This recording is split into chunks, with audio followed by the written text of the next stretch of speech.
Hello दोस्तों, रोज की तरह आनंद लिखने ब्लॉग में सबका हार्दिक स्वागत है। सबके मंगल भविष्य की कामना के साथ दोस्तों, आज 21 दिसंबर 2023 मार्गशीर्ष माह के शुक्ल पक्ष की नवमी तिथि। इस तिथि पर उत्तर भाद्रपदा नक्षत्र और व्यातिपात योग अभिजीत मुहूर्त इस आज नहीं है दोस्तों। और सूर्योदय 7:08 पर और सूर्यास्त 5:28 पर। इस प्रकार जो है दोस्तों, आज का सूक्ष्म पंचांग का अभियोग इस प्रकार है दोस्तों। आज जैसे कि गुरुवार का दिन है। गुरुवार विष्णु और लक्ष्मी माता का वार होता है। माँ सरस्वती का आशीर्वाद होता है। और गुरुवार हमारे बुद्धि, विवेक और ज्ञान का सूचक है। धार्मिक मान्यताओं के अनुसार गुरुवार का दिन भगवान विष्णु को समर्पित होता है और इस दिन उनकी पूजा करने से हमें हमारी आध्यात्मिक उन्नति के साथ ही साथ धन और समृद्धि का द्योतक है। और ज्योतिष विद्या के अनुसार गुरुवार का संबंध गुरु ग्रह की बृहस्पति ग्रह माना जाता है। और इस दिन भगवान विष्णु जी का व्रत और रखने से और पाठ करने से अनेक प्रकार के संकटों की मुक्ति मिलती है। और बृहस्पतिवार का उपवास करने से हमारे उदर संबंधी जो विकार होते हैं और बीमारियां होती हैं वह पूर्ण रूप से ठीक हो जाती हैं। उसमें हमको और दीर्घायु होने की कामना अगर हम करते हैं और हम दीर्घायु होने की कामना करते हैं और निसंतान जो होते हैं उनको संतान की अगर बृहस्पतिवार का व्रत, उपासना, ध्यान और स्तुति विष्णु भगवान की जाती है तो अनेक प्रकार के संतान प्राप्ति होती है। धन की प्रसिद्धि भी मिलती है और अनेक तरह से मानव जो है वह मजबूती प्राप्त करता है। और दोस्तों, अगर हम अपने जीवन में अगर किसी इसको मजबूत करने के लिए हमको बृहस्पतिवार को मजबूत करने के लिए हमको क्या करना चाहिए, तो सबसे पहले हमको बृहस्पतिवार के दिन बृहस्पति देवता और विष्णु और लक्ष्मी जी का ध्यान करना चाहिए। और केले के पेड़ की पूजा विष्णु भगवान का वास केले के पेड़ पर माना गया है और विशेष केले के पेड़ में भगवान विष्णु का वास माना गया है। और केले के पेड़ में जल चढ़ाने से और हल्दी, रोली और डालकर स्नान करने से पूजा और उपवास करना चाहिए। और पीले वस्त्र पहन करके हमको बृहस्पतिवार का व्रत करना चाहिए।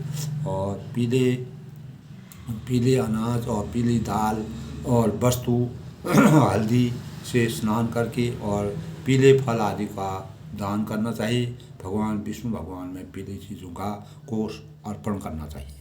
और दोस्तों, इस दिन खास तौर से जो महिलाएं होती हैं उनको अपने बाल नहीं धोने चाहिए बृहस्पतिवार के व्रत के दिन।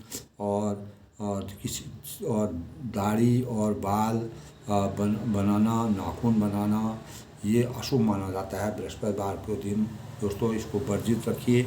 और देवता भगवान विष्णु और सरस्वती का व्रत करने से हमारे जीवन में अनेक प्रकार के सफलता प्राप्त होती हैं।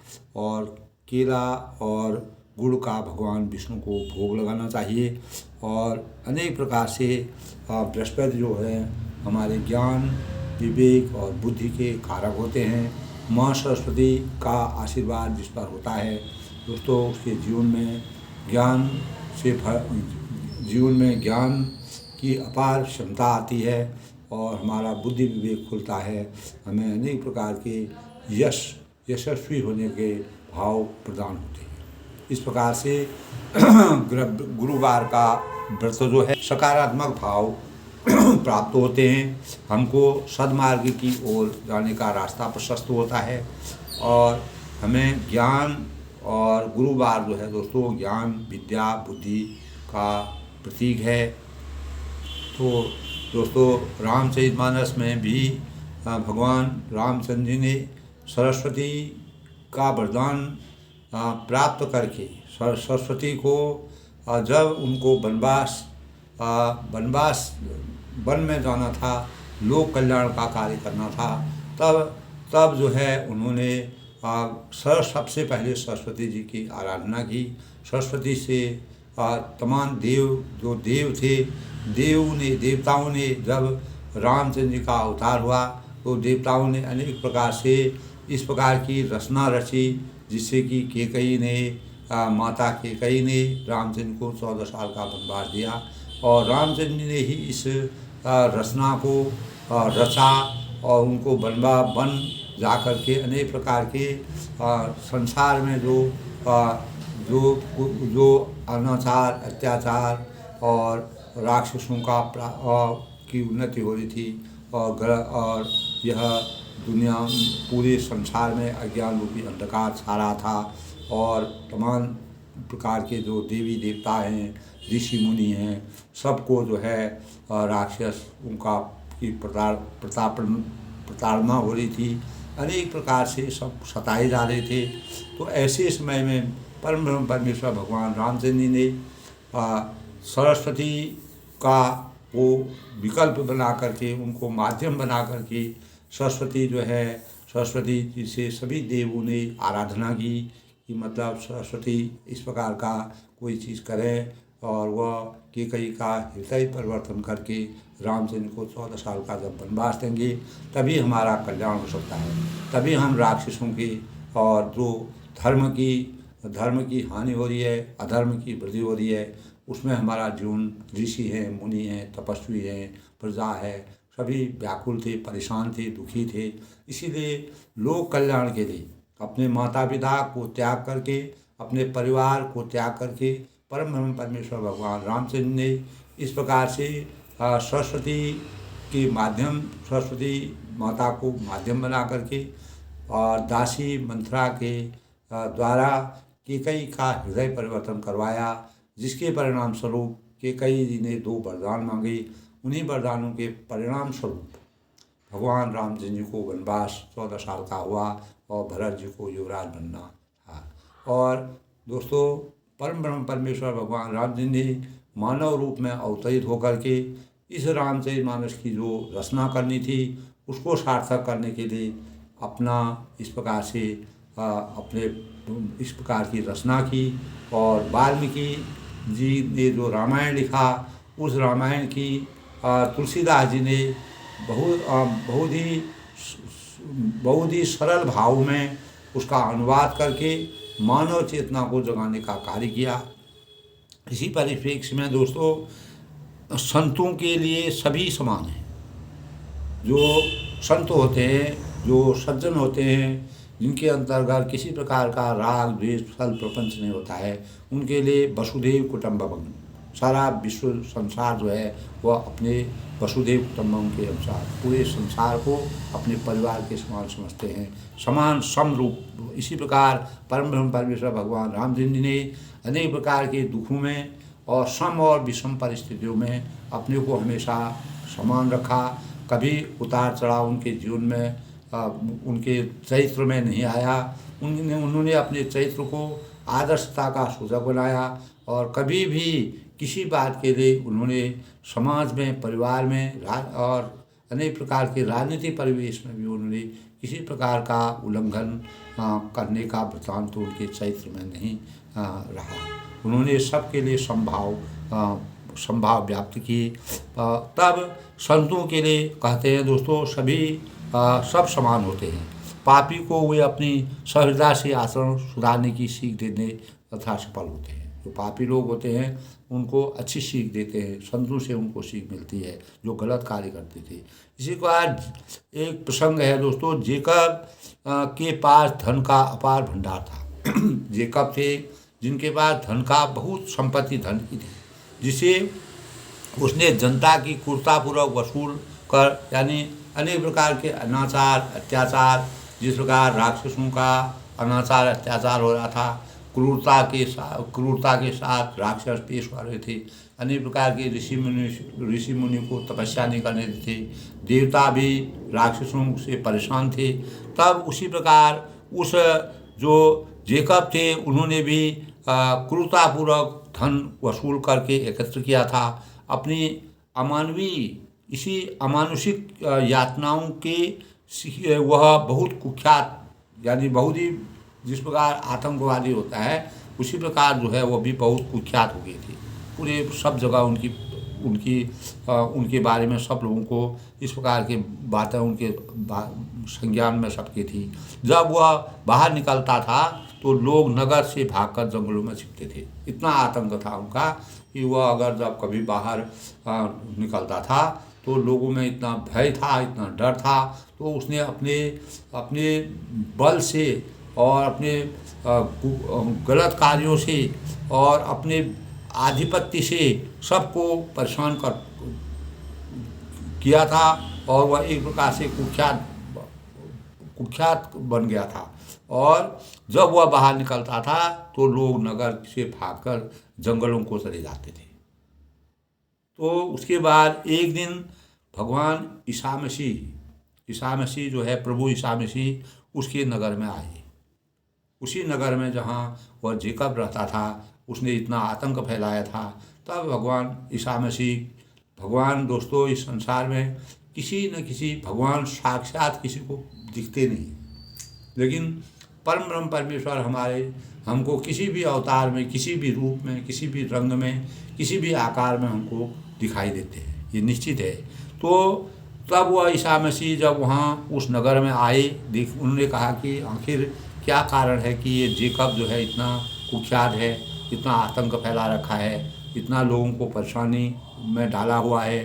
तब उन्होंने गरीबों के प्रभु, तब वह जो गरीब ईसा मसीह जो थे वह गरीबों के भगवान थे, गरीबों के पर दया करते थे, जनता उनके दर्शन के लिए। तब वह जब वहाँ उस नगर में आए तो पूरी जनता उनके दर्शन के लिए तो वहाँ पर इकट्ठा हो गई।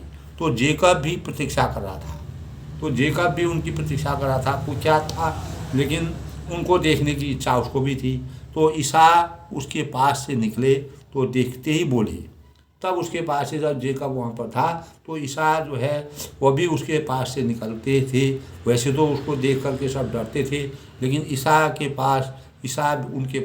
पास से निकलते थे और देखते ही वह उनसे बोले कि आज तुम्हारे यहाँ निवास करूँगा। तब उन्होंने कहा कि जेकब से कहा कि तुम कितना भी कुख्यात हो, कितना भी वैसे हो, तो मैं तो आज तुम्हारे वहाँ रुकूँगा। तब एक कुख्यात व्यक्ति के ऊपर ईसा की कृपा करते देखकर जनता की श्रद्धा डगमगा उठी। तब ऐसा कैसे हो गया कि इतना कुख्यात आदमी जो पूरे सभी प्रजा को परेशान करता है, ईसा मसीह की दया उस पर, श्रद्धा उस पर क्यों आ गई और ईसा मसीह ने वह उसके पास रहने के लिए क्यों कहा। तो सब लोगों का मन जो है विचलित होने लगा, डगमगा उठा। तो बहुत से लोग निंदा करने लगे, तब ईसा मसीह की भी वह निंदा करने लगे, परंतु उनकी प्रतिक्रियाओं से उसे क्या लेना देना, उनको कोई लेना देना था। तो जो ऊंचे उद्देश्यों के लिए चल पड़ा हो, ईसा मसीह का उद्देश्य ऊंचा था, वह समझते थे कि उनके मस्तिष्क में इस प्रकार के भाव थे जिस प्रकार परम ब्रह्म परमेश्वर भगवान रामचंद्र ने मानव रूप में अवतरित होकर के अनेक प्रकार के देवताओं की, मुनियों की, ऋषियों की और प्रजा की रक्षा करने के लिए 14 साल का वनवास दिया। उसी प्रकार ईसा मसीह ने भी इस प्रकार का व्यक्तित्व बनाया कि जो कुख्यात व्यक्ति है उसी के पास मैं जाऊंगा। और बहुत से लोग जो है उसमें तो निंदा करने लगे। तो तब ईसा मसीह ने कहा अपने उद्देश्यों को हमें ऊंचा रखना चाहिए और अब तक के विरोधों और आलोचनाओं से जो न सुधर सका हो, अनेक प्रकार की आलोचना हुई और लोग उससे डरते थे। अनेक लोगों की क्रिया प्रतिक्रिया लोगों के मस्तिष्क में थी, ये कुछ भी कर सकता था। तो इस उद्देश्य को उन्होंने कहा आज मैं इसकी परीक्षा करता हूँ, मतलब अपने को ही समर्पित करता हूँ, देखो क्या होता है। अब तब विरोध और आलोचना, इस प्रकार के विरोध और आलोचनाएं उसकी हुई कि वह कैसे सुधर सकता। ईसा वो स्नेह करुणा का संस्पर्श पाकर जेकब का हृदय भी परिवर्तन हुआ। तब ईसा मसीह ने जो है इसकी उनके चरित्र को देख करके, उन्हें उनके स्नेह भाव को देख करके वह जेकब भी पसीज गया, वह भी मतलब उसका भी हृदय परिवर्तन हो गया। दोस्तों, अगर हमारे पास शक्ति होती है, हमारे पास सच्ची शक्ति होती है और हम मानवीयता के भावों से अपने को सुशोभित करते हैं, कितना भी पत्थर दिल भी है वह भी पिघल जाता है। तो उन्हें विदा करते समय उसने कहा, क्या कहा कि प्रभु अपनी आधी संपत्ति आपके शुभागमन के उपलक्ष्य में उन लोगों के उत्थान में खर्च करूँगा जो किसी भी कारण दुखों और अभावों का जीवन जी रहे हैं। तब उनको ये ज्ञान प्राप्त हुआ जेकब को, कि उन्होंने कहा कि आपका अपनी आधी संपत्ति को मैं जो है आप जो मेरे वहाँ आए तो इस उपलक्ष्य में मुझे अपार खुशी हुई, संतोष हुआ, ज्ञान प्राप्त हुआ। और ईसा मसीह के दर्शन मात्र से ही, उनके स्पर्श से ही उसके मस्तिष्क में हृदय परिवर्तन हो गया उसका। और तब उसने एक संकल्प लिया कि जो भी मेरा पैसा, मेरी धन संपत्ति मैंने लूट करके, खसोट करके, इधर से उधर करके जो अर्जित की है, उस धन का मैं आधा जो है गरीबों में और जो दीन दुखी हैं, उनके जो अभाव में जी रहे हैं, उनके लिए मैं इसको खर्च करूँगा। जिससे अनुचित उपायों द्वारा धन प्राप्त किया है उन्हें भी चौगुना धन वापस करने का वचन देता हूँ। तब उन्होंने कहा कि जिससे मैंने गलत तरीके से धन प्राप्त किया है उनको मैं चौगुना वापस करूँगा। अगर मैंने 1 रुपया प्राप्त करता है तो 4 रुपया मैं उनको लौटाऊँगा। लोगों ने जेकब का हृदय परिवर्तन देखा। तब उन्होंने कहा कि ये एकदम से अगर किसी व्यक्ति में इस प्रकार का परिवर्तन हो जाता है तो ये ईश्वर की माया होती है, परमात्मा ही का आशीर्वाद होता है। तो उन्हें ईसा के उसके यहाँ रुकने का उद्देश्य, तब वहाँ के लोगों को जो भी प्रजा थे, जो भी मानव थे, तो परमात्मा दोस्तों वहाँ पर भी प्रकट होते हैं। किसी भी रूप में भगवान अपना अवतार लेते हैं। जैसे भगवान रामचंद्र जी ने दशरथ जी के वहाँ पुत्र शोक में थे, पुत्र नहीं हो रहे थे, पुत्रों की प्राप्ति नहीं हो रही थी, तो मर्यादा पुरुषोत्तम भगवान रामचंद्र ने वहाँ अवतार लिया। क्योंकि राजा दशरथ सच्चे थे, शिरोमणि थे और अयोध्या और रघुकुल के शिरोमणि थे।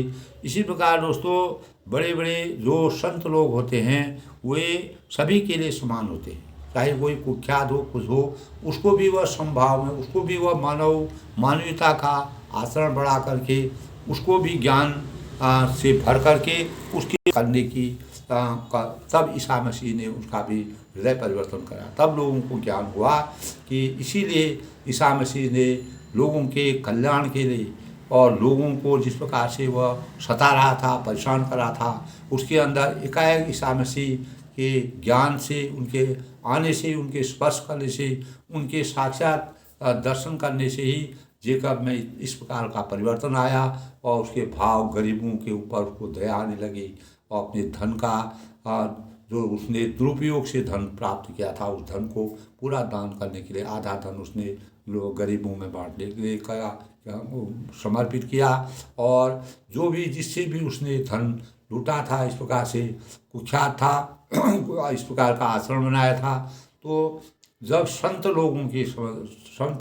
के लोगों जो सज्जन लोग होते हैं उनके सानिध्य में आकर के बड़े बड़े कुख्यात भी जो है मानवीयता के गुण उसमें आने लगते हैं। इसीलिए परमेश्वर भगवान रामचंद्र जी ने 14 साल का वनवास लेकर के अनेक प्रकार के जो गलत कार्य कर रहे थे, राक्षसी माया थी जिनमें मानवीयता नहीं थी, अनेक प्रकार के जो जंगली लोग थे और जो जंगल में ही निवास करते थे और उनको जीवन के बारे में, मानवीयता के बारे में कुछ भी ज्ञान नहीं था, उनसे भी अपना प्रेम भाव से मिल करके उनका भी जीवन का उत्थान किया, उनको भी मानवता के भाव करके भगवान की भक्ति में तल्लीन कराया।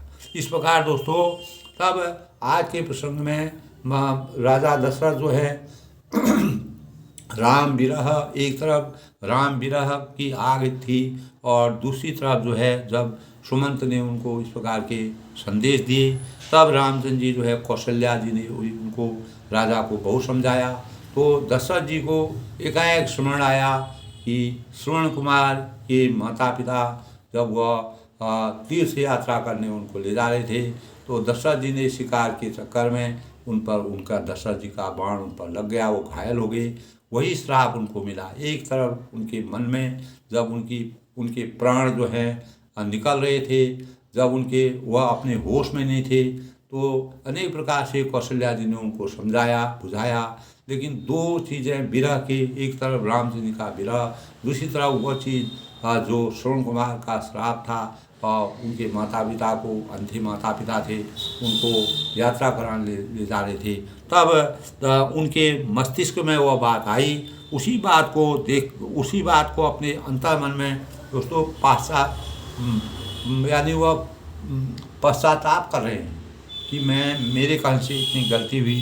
तो इसी पश्चाताप के कारण वह जो है रघुकुल को आनंद देने वाले मेरे प्राण प्यारे राम, तुम्हारे बिना जीते हुए मुझे बहुत दिन हो गए हैं। यानी काफ़ी समय, 14 साल का वनवास लंबा होता है, लेकिन राजा दशरथ चौथी अवस्था में थे, तो वह रामचंद्र के वियोग में कहते हैं और हाथ जानकी, लक्ष्मण और सीता का करके वह अपने चित्त यानी पिता के चित्त रूपी चातक के हित करने वाले मेघ के समान जो है, और इतिहास का वर्णन करते करते राजा पुराने इतिहास को भी अपने मन में सोच रहे हैं। श्री राम के बिना जीना मेरे लिए धिक्कार है। मैं उस शरीर को रखकर क्या करूँगा जिसे मेरा प्रेम का प्रण ही नहीं, यानी मेरा प्रेम का प्रण नहीं निभाया है।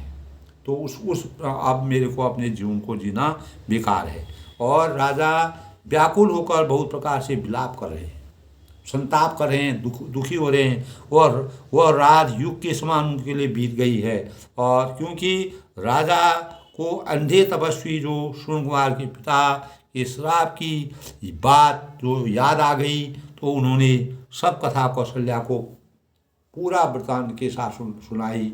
तब उन्होंने कहा कि पश्चाताप, यानी मेरे कारण से ये जो श्राप मेरे को या तो वह मिला है और रामचंद्र का विरह इसलिए हुआ है। इसलिए उन्होंने राम राम कही राम कही, राम राम कही राम, इस प्रकार राम राम कहते हुए कहकर श्री रामचंद्र जी की विरह से शरीर त्याग कर सुरलोक को वह सिधार गए। कल के प्रसंग में दोस्तों यहाँ तक था। अब आगे क्या होता है, जियन मरण फलु दशरथ पावा, अंड अनेक अमल सुभावा, जियत राम विदु बदन निहारा, राम विरह करे मरण सुहारा। जीने और मरने का फल तो दशरथ जी ही पाया, दशरथ जी ने ही, यानी जीने और मरने का फल तो दशरथ जी ने ही पाया, जिसका निर्मल यश अनेकों ब्रह्मांडों में छा गया। यानी प्राण पखेरु कर दिए उन्होंने विरह की दाहन में। अगर इंसान इस प्रकार की गलती करता है तो वह पश्चाताप करके उन्होंने अपने प्राण पखेरु कर दिए, और जीते जी श्री राम जी के चंद्रमा के समान मुख को देखा, और श्री राम जी के विरह में निमित्त बनाकर अपना मर्म सुधार लिया। यानी अपना जो कर्तव्य था उसको उन्होंने सुधार दिया। विरह के वर्णन में, श्री राम जी के विरह में, विरह जो है वह उनके लिए निमित्त मात्र था, लेकिन वह परमात्मा के भगवान रामचंद्र के साक्षात चंद्रमा के समान मुख को देख करके उनका मनन करके अंतर ध्यान हो गई। तब शोक विकल सब रोहि रानी, रूपशील बल तेज बखानी, करें विलाप अनेक प्रकारा, परहीं भूमि तल बारहीं बारा। तब सब रानियां शोक के मारे व्याकुल होकर रो रही हैं। वे राजा के रूपशील और बल और तेज का बखान कर रहे हैं। राजा प्रतापी थे, तेजस्वी थे, और संकल्प अपने प्रण के पुजारी थे, और प्रण का पूर्ण रूप से पालन करते थे। अनेकों प्रकार से विलाप कर रहे हैं, बार बार उनकी बातों को याद कर रहे हैं, बार बार धरती पर गिर कर सब रानियां और प्रजा वहाँ की रो रही है, परेशान हो रही है। बिल पई बिगल दास दासी, घर घर द्रुदन करही पुरवासी, अथ यहु आज भानुकुल भानु, धर्म अवधि गुण रूप निधान। तब दास दासीगण व्याकुल होकर विलाप कर रहे हैं, अनेक प्रकार से विलाप कर रहे हैं, सबको दुख हो रहा है। नगरवासियों घर घर जाकर रो रहे हैं और कहते हैं कि आज धर्म की सीमा, गुण और रूप के भंडार सूर्य कुल के सूर्य अस्त हो गए। यानी जो दशरथ जी थे वह सूर्य कुल के यानी गुणों के, धर्म की सीमा थी, धर्म की मर्यादा को जानते थे और गुणों के भंडार थे, अपार गुणशाली थे, गुणवान थे और सूर्य कुल के सूर्य थे। जब सूर्य अस्त हो जाता है तो दोस्तों चारों तरफ अंधेरा होने लगता है। इसी प्रकार जब दशरथ जी का सुरलोक को चले गए, देवलोक को चले गए, तब अयोध्या में जो है अंधेरा छा गया। तो गारी सकल के कहीं देही, नयन विहीन कीन जगमाही। तो केकई जो है दोस्तों रामचंद्र के विरह निमित्त मात्र, विरह जो है वह निमित्त मात्र था, लेकिन सब लोग जो है केकई को दोषी बता रहे हैं। केकई को माध्यम बनाया गया, दासी को माध्यम बनाया गया, लेकिन परम ब्रह्म परमेश्वर भगवान रामचंद्र जी को लोक कल्याण के लिए अपने माता पिता को त्याग कर के लोक कल्याण करना था। अपने माता पिता, अपने घर परिवार को से बढ़कर लोक कल्याण करना है। वह उनके इसीलिए उन्होंने दशरथ जी के वहाँ अवतार लिया था, मानव रूप में अवतार लिया था। गारी सकल की कहीं देही, सब के कहीं को गालियाँ देते हैं और नयन विहीन कीन जगह। वास्तविकता कोई नहीं जानता है दोस्तों। वो ही सोई जो राम रचि राखा, को करे बड़ा वही शाखा। कोई भी चीज़ जो है राम ने जो रचा है, विधि ने जो रचा होता है वही होता है। जिस समय जो होने वाला होता है वो होता है, उसको कोई भी टाल नहीं सकता है। तब नयन विहीन कीन जगदेही, और तब सब के कई को गालियाँ देती हैं जिनके संसार भर को बिना नेत्र या अंधा कर दिया। यानी पूरे संसार को उन्होंने अंधेरे में डुबा दिया। और यही विधि बिलपत रैन बिहानी। तब इस प्रकार विलाप करते रात बीत गई, पूरी रात समाप्त हो गई। और तब आए सकल महामुनि ज्ञानी। तब प्रातःकाल सबसे बड़े ज्ञानी मुनि आए। अब वह ज्ञानी मुनि जब इस प्रकार का परिवेश हो जाता है, तब ज्ञानी मुनि अपना ज्ञान दे करके लोगों को समझाते हैं, बुझाते हैं और अपने ज्ञान से सबके मन को शांति प्रदान होती है। तब वशिष्ठ मुनि कुलगुरु जो है, दशरथ जी के कुलगुरु वशिष्ठ मुनि थे। तब वशिष्ठ मुनि समय समो कही अनेक इतिहास, शोक निवारूं सभी निज ज्ञान विलास। जिनको ज्ञान होता है दोस्तों, जन्म और मृत्यु मानव जीवन में वो अवतीर्ण होता है। अगर वह जन्म लेगा है तो मृत्यु भी निश्चित है। लेकिन वैसे भी राजा दशरथ चौथी अवस्था में थे, अंतिम समय में थे, और उनका जब जन्म लिया है तो मृत्यु भी निश्चित थी। उन्होंने रामचंद्र जी का आशीर्वाद भी प्राप्त कर लिया और पुत्र शोक था उनको, पुत्र भी उनको प्राप्त हो गई। रानियाँ भी सब, यानी पूरा परिवार सहित थे। तो तब वशिष्ठ जी समय सम कही अनेक इतिहास। तब वशिष्ठ मुनि ने समय के अनुकूल, जो उस समय की परिस्थिति थी, जो उस समय का परिवेश था, उसके अनुकूल अनेक इतिहास कहकर, पुरानी रचनाओं को कहकर, पुरानी कहानियों को कहकर, पुराने वृत्तांत को बताकर, अनेक प्रकार के संसार की रीति जो होती है और नीति जो होती है, जो रीति है वह रघुकुल रीत सदा चली आई, प्राण जाए परिवर्तन जाई। यानी समय परिस्थितियाँ, समय या इस प्रकार का इतिहास उन्होंने कहा और अपने विज्ञान के प्रकाश से सबका शोक दूर कर दिया। उनके अंतर इस प्रकार का अज्ञान रूपी अंधकार से सबको ज्ञान रूपी प्रकाश का दिव्य दर्शन करा करके, अपने भावों से, अपने विचारों से, अपनी बुद्धि से, अपने विवेक से उन्होंने सबके मस्तिष्क को परिवर्तन कर दिया। कि तब उन्होंने कहा है वासांसी जीर्णानि यथा व्यायो नवा। इस प्रकार दोस्तों यह शरीर जो होता है, जिस प्रकार हम अपने कपड़ों को बदलते हैं, उसी प्रकार शरीर भी और बदल करके नए वस्त्रों को पहनते हैं। उसी प्रकार इस संसार में मानव जीवन इस भौतिक शरीर को छोड़ करके दूसरी आत्मा में परिवर्तित हो जाता है। ये संसार का चक्र चलता रहता है। हमारा जीवन शून्य में पैदा होता है, शून्य में ही चला जाता है। ये जो बीच का जो समय होता है, ये हमारी कर्तव्य निष्ठा और कर्तव्यों को करने के लिए, सृष्टि की रचना के लिए परमात्मा ने हमको दिया है। जिस प्रकार के कर्तव्यों का निर्वहन करना है उसको हमको परिपूर्ण करना है। इसी प्रकार परम परमेश्वर भगवान रामचंद्र जी ने 14 साल का वनवास प्राप्त करके और इस प्रकार की रचना करके अपने कर्तव्यों का विधिवत कर्तव्यों का निर्वहन किया। और यही बातें वशिष्ठ जी ने अपने ज्ञान से, बुद्धि से, विवेक से सभी को समझाया। और तेल नाव भरी नभ तन राखा, दूत बुलाए बहुल भाषा, धाऊ बीग भरत बहि राहु, नभ श्रुति कतहूँ कहूँ जनि काहू। यानी तब क्या होता है दोस्तों, हरी नभ तन राखा, तब वशिष्ठ जी ने नाव में तेल भरवा कर राजा के शरीर को उसमें रखवा दिया। फिर दूतों को बुलवाकर उसने कहा कि तुम लोग जल्दी दौड़कर भरत के पास जाओ और राजा की मृत्यु का समाचार कहो और इस प्रकार जो है भरत जी अपने ननियाल में थे, उनको बुलाया गया। कहते हूँ कहूँ भरत सन जाई, गुरु बुलाए बठ्यूं दो भाई, सुनी मुनि आए सुझाव लड़ाई, चले बीग बर जराए। तब जाकर भरत ने इतना ही कहना था कि दोनों भाइयों को गुरु ने बुला भेजा है, कोई और चीज़ नहीं कहा। गुरु ने आपको भेजा है, आपका संदेश आया है। मुनि की आज्ञा सुनकर वह दौड़ दौड़ करके आए और अपने बेग से उत्तम घोड़ों में सवार होकर के वह अयोध्या पहुँच गए। और अनरथ अवध अरम्भ्यऊ जबते, कुश गुण होई भरत कहूँ तबते, देखूँ रात भयानक सपना, जाय करहूँ कटकोट करना। उसको जब कभी अनहोनी हो जाती है, कोई गलत बात हो जाती है, तो एक प्रकार की हमको किसी भी व्यक्ति को इस प्रकार का इंट्यूशन हो जाता है, उस प्रकार के भाव मस्तिष्क में आने लगते हैं।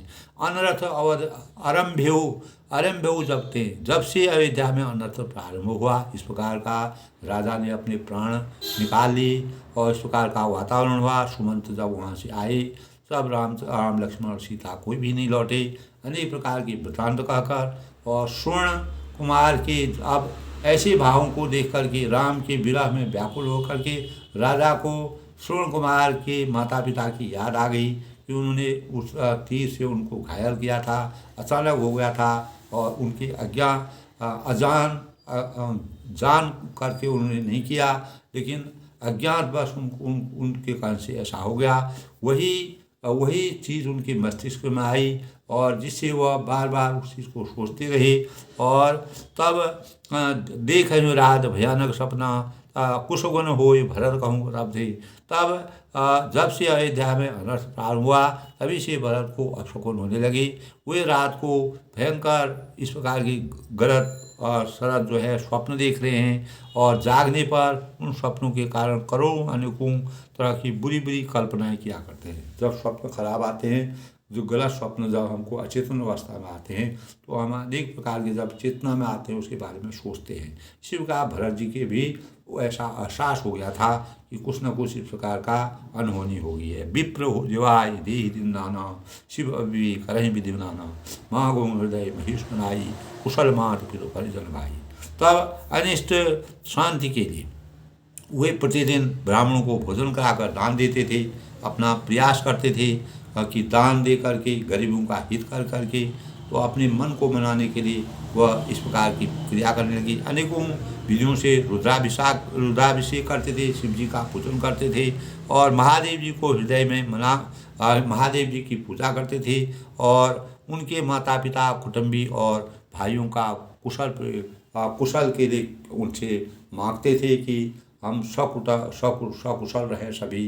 इस प्रकार की परमात्मा से आशीर्वाद मांगते थे। इस प्रकार के भाव भरत जी करते थे। यही विधि सोचत भरत मनो, धावन पहुँची आए, गुरु अनुशासन सुवन सुनी, चली गणेश मनाए। तब भरत जी ने इस प्रकार मन में चिंता कर रहे थे कि दूत आ पहुँचे हैं। गुरु जी की आज्ञा कानों से सुनते ही वे गणेश जी को मनाकर चल पड़े।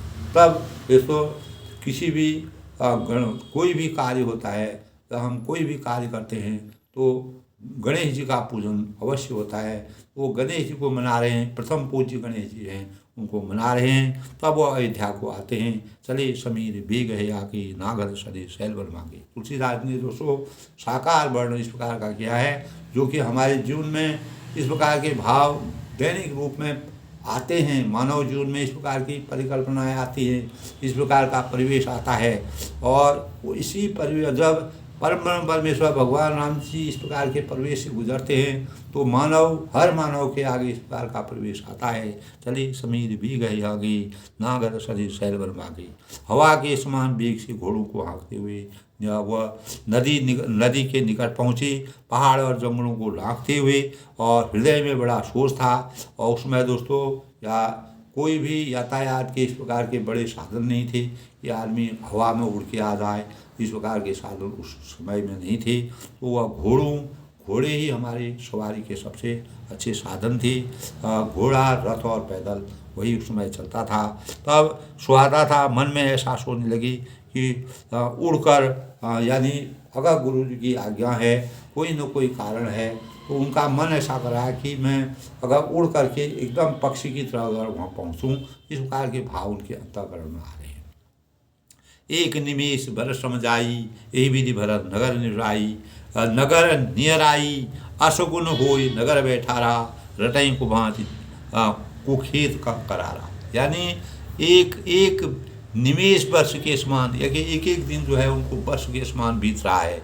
इस प्रकार भरत जी नगर के निकट पहुँचे तो नगर में प्रवेश करते समय अपशुकुन होने लगी। वह अपशुकुन क्या हुए? रटई को भांति कुखेत कराया, यानी कौवे बुरी तरह बैठकर बुरी तरह से काम कर रहे हैं। कौवे का बोलना दोस्तों अशुकुन माना जाता है, अपशुकुन माना जाता है। कौवे की अगर कौवा इस प्रकार से बोल रहा हो तो हमारे शास्त्रों की मर्यादा के अनुसार कौवा भी एक संदेशक का काम करता है, वह भी इस प्रकार से अशुकुन। तब भरत जी को थोड़ा संशय हुआ। खर सियार बोले ही प्रति बोला, और इस प्रकार के सुनी हुई भरत मन मुला। दोस्तों जो हमारे आज भी हम उस बात को अपने मन में सोचते हैं, ध्यान लगाते हैं, कोई भी इस प्रकार के कार्य होते हैं तो हम इस प्रकार के सगुन और अपशगुन कोई भाव होते हैं। वह रामायण में भी, रामचरितमानस में भी उस प्रकार का वृत्तांत जो है तुलसीदास ने बड़े ही सुंदर ढंग से किया है और एक एक भाव का वर्णन किया है। खर सियार बोले ही प्रतिवाला, गधी और सियार जो है विपरीत बोल रहे हैं, उनकी आवाज़ खरा लग रही है कि कुछ न कुछ अशकुन हो गए। यह सुनकर भरत ने मन में बड़ी पीड़ा हो रही है। सब वह सुन रहे हैं तो सुनी हुई भरत मन शूला। तो उनके मन में जैसे वह जैसे शूल होता है, यानी कांटे की तरह जो है उनको वह चुभ रही थी। श्री हत सर सरिसा बन भागा। तब तालाब, नदी, वन, बगीचे सब शोभाहीन हो रहे हैं। नगर बहुत ही भयानक लग रहा था। नगर विशेष भयानक लगा और नगर पूरा भयानक लग रहा था। पूरा परिवेश ही उनको बदला हुआ सा मालूम हो रहा था। यानी खग मृग हई गई जाहि न जोई, राम वियोग वियोगी। तब श्री रामचंद्र के वियोग रूपी बुरे रोग के सताए हुए पशु पक्षी, घोड़े, हाथी ऐसे दुखी हो रहे थे कि देखे नहीं जाते। वो भी सब पूरे पशु पक्षी, घोड़े, हाथी सब व्याकुल थे। तो रामचंद्र की विरह में नगर नारी नर निपट दुखारी। नगर के स्त्री पुरुष जो है अत्यंत दुखी हो रहे थे। मनो सबिन कर संपत्ति हारी। मानो ऐसा लग रहा था कि सब लोग अपनी संपत्ति को खो करके बैठे हुए हैं, सब ने अपनी संपत्ति खो दी है। इस प्रकार का परिवेश होता है। जैसे किसी का कोई चीज़ खो जाता है, वो पश्चाताप करता है, परेशान होता है, दुखी होता है। इसी प्रकार अयोध्या का परिवेश भी भरत जी को इस प्रकार का लगा। पूर्व जन्म मिलहि न कबहि कछु, गवहि ज्वार आय। भरत कुशल पूछ न सकई, भय विषाद। तब नगर के लोग मिलते हैं, पूर्व जन्म मिलहि न कबहि कछु, और पर कुछ नहीं कहते हैं। जब ऐसा परिवेश होता है, दशरथ जी स्वर्ग सिधार गए हैं, तो ऐसे में वातावरण बदल जाता है। कभी भी इस प्रकार के भाव आते हैं तो वातावरण परिवर्तित हो जाता है। गवई जोहार जाए। तब गौ से चुपके से जोहार वंदना करके चले जाते हैं। यानी इसमें जोहार भी नहीं किया जाता है, वंदना भी नहीं किया जाती, प्रणाम भी नहीं कहा जाता है, इस प्रकार के भाव। तब लोगों ने जो है भरत जी को एकदम से आश्चर्यचकित न हों, उनका कहीं से कोई एकदम से उनको आश्चर्य न हो, इस भाव को भरत जी किसी से भी कुशल नहीं पूछ सकते हैं, क्योंकि उनके मन में भय और विषाद छा रहा था। उनको पहली इस प्रकार का एहसास हुआ था। कुछ न कुछ इस प्रकार का हुआ है जो जो एकदम से इतनी जल्दी से उनको बुलाया गया। तब हाट बाट नहीं जाए निहारी, तब हाट बाट जन जाय निहारी, जनपुर दिशिला द्वारी, आवत सुन के कई नंदन, हर्षि रविकुल जल रोचन। तब बाजार और रास्ते देखे नहीं जाते हैं और मानो नगर में दसों दिशाओं में दावाग्नि लगी हुई है। और पुत्र को आते सुनकर सूर्यकुल रूपी कमल की ये चांदनी रूपी केकई बड़ी हर्षित हुई है। अब केकई के हृदय में जो है अब उनके पुत्र आ रहे हैं, कहाँ राजा का शोक उनको सता रहा था, लेकिन वह अपने पुत्र मोह में जो है पुत्र को राज तिलक होगा, युवराज बनाया जाएगा और मैं उसमें आराम करूंगी। और अनेक प्रकार के पुत्र मोह से वह बहुत ही हर्षित हो जाती है। और सजी आरती मुदित उठी धाई, द्वारे भेंट भवन दे आई, भरत दुखित परिवार निहारा, मानो मानो तुहिन बनज बनवारा। तब आरती सजाकर आनंद में भरकर उठ दौड़े।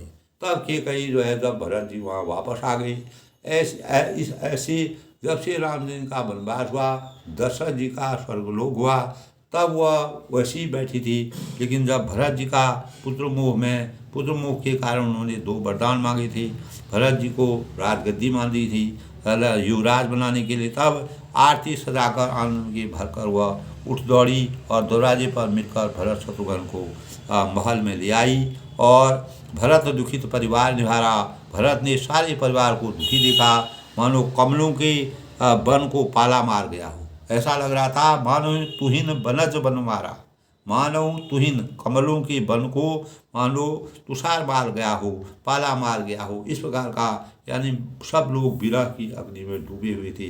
एक तरफ से रामचंद्र के विरह का वर्णन था, दूसरी तरफ से दशरथ जी का स्वर्गलोक हो गया, स्वर्गवास हो गया। केकई हर्षित ही भांति, मनो मुदित दौलाय किराती, सुतई ससोच देख मनु मोरे, पूछई ने हर कुशल हमारे। तब वह केकई